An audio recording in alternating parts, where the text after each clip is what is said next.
Motionless electromagnetic generator free energy experiment. Oscillator control. Today, we're not looking at the full MEG motionless electromagnetic generator system. We're focusing on the part that actually makes the MEG come alive, the oscillator.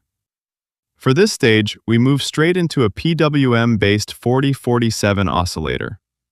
This chip shows up in almost every MEG experiment because the waveform you choose defines how the rest of the system behaves. Although the full system is shown here, the focus of this demonstration is the 4047 vibrator, the timing engine that drives everything else. The 4047 is a precision Astable multivibrator. It generates the clean, stable square wave timing that drives the MEG switching system. Its two outputs are perfectly complementary, locking high and low with almost no drift. In MEG experiments, this symmetry and stability are fundamental to how the system behaves. This diagram shows the magnetic architecture of the MEG. Each coil drives a separate flux path through the core, and the system only works when both paths stay phase-aligned. The interaction of these synchronized flux loops is what allows the output coil to exhibit amplified induction. That's why the 4047 Astable multivibrator becomes essential here. It's the component that makes this symmetry possible.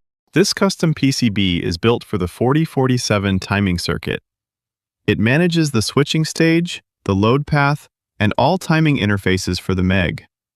I had it fabricated because high-speed switching requires clean traces, solid grounding, and precise spacing. This is the control board I assembled to drive the MEG switching subsystem.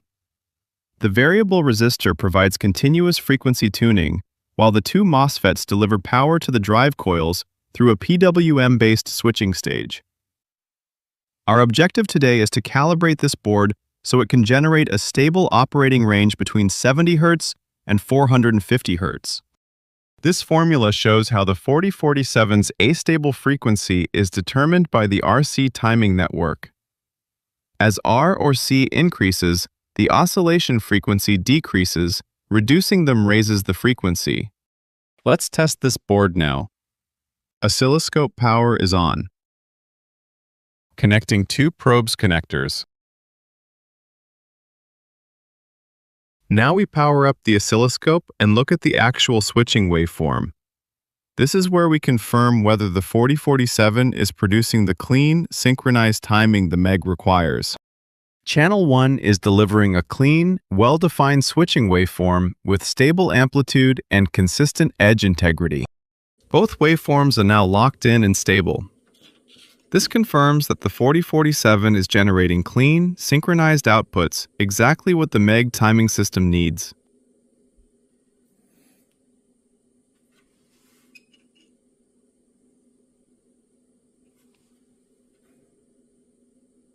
Adjusting the variable resistor directly shifts the oscillator's timing constant, and the frequency responds immediately on the scope.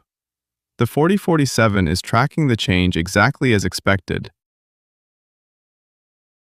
The current minimum frequency is higher than the range I need, so I'm going to replace the timing capacitor to bring the lower limit down to around 60 Hz.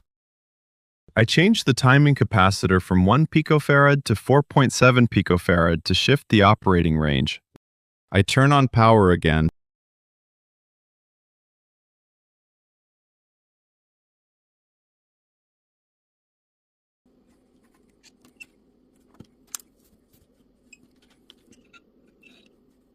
After replacing the capacitor, I'm checking the waveform again by sweeping the variable resistor just like before to verify the new frequency range. I'm keeping the PWM frequency in the 70 to 450 Hz range because the core is made of silicon steel, and higher frequencies cause significant energy loss due to increased hysteresis and eddy current effects. The minimum frequency is 75 Hz.